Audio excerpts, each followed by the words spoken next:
Finally জাজ multimedia produce করা cinema ময়নার মাধ্যমে ঢাকাই সিনেমায় অ্যাজ হিরো আমার অভিষেক হয়েছে।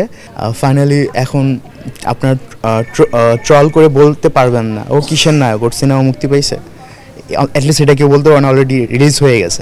অডিয়েন্সের পক্ষ থেকে আমি প্রশ্ন করছি যে একটা হল পর্যন্ত আসা ঢাকা শহরে 2 ঘন্টার ব্যাপার এবং হচ্ছে একটা মানুষের 500 টাকার টিকিটের দাম, এটা অনেকেরই অর্ধেক দিনের পারিশ্রমিক বা ফুল দিনের পারিশ্রমিক।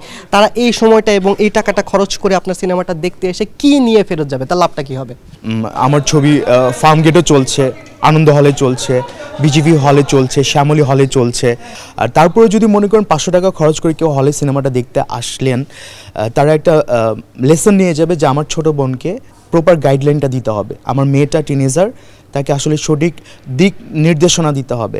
আর আরেকটা মেসেজ হচ্ছে যারা ছবিটি দেখেছেন যে একটা মেয়ে বাচ্চা হলে তার 5-10 বছর ব্যবধানে যদি আরেকটা ছেলে বাচ্চা হয় তখন মেয়ে বাচ্চাটার আদর কমে যায়, ছেলেটার প্রতি সমস্ত মনোযোগ মা বাবার হয়, যেটা ঠিক না।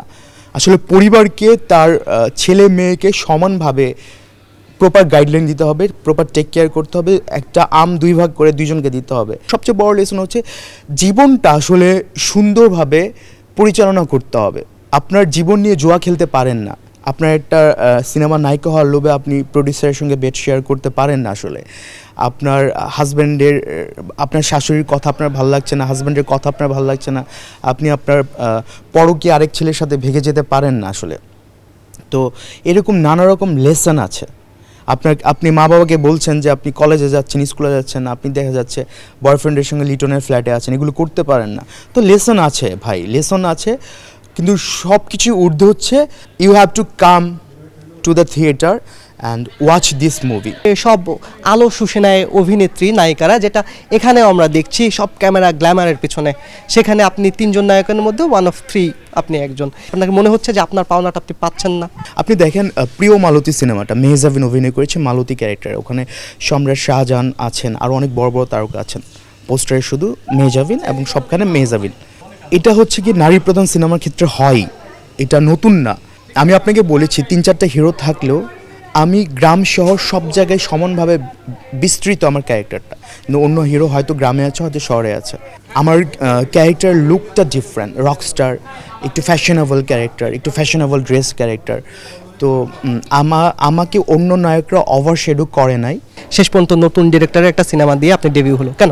2014 সনের শবে বরাতে, হোপফুলি 13 জুন ছিল, আমার প্রথম সিনেমা মুক্তি পায় ক্যারেক্টার রোলে। সেই সিনেমাটার ডিরেক্টর মাসুদ পথিক, এবং সেই সিনেমাটা ওই বছরের শ্রেষ্ঠ সিনেমার ক্যাটাগরিতে জাতীয় চলচ্চিত্র পুরস্কার পায়, ইনক্লুডিং 6 ন্যাশনাল অ্যাওয়ার্ডস।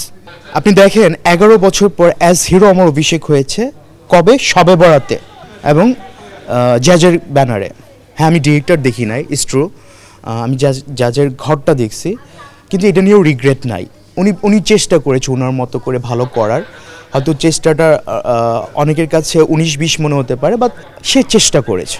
আমি জেনে শুনে বুঝে এই সিনেমায় সাইন করেছি। I am adult.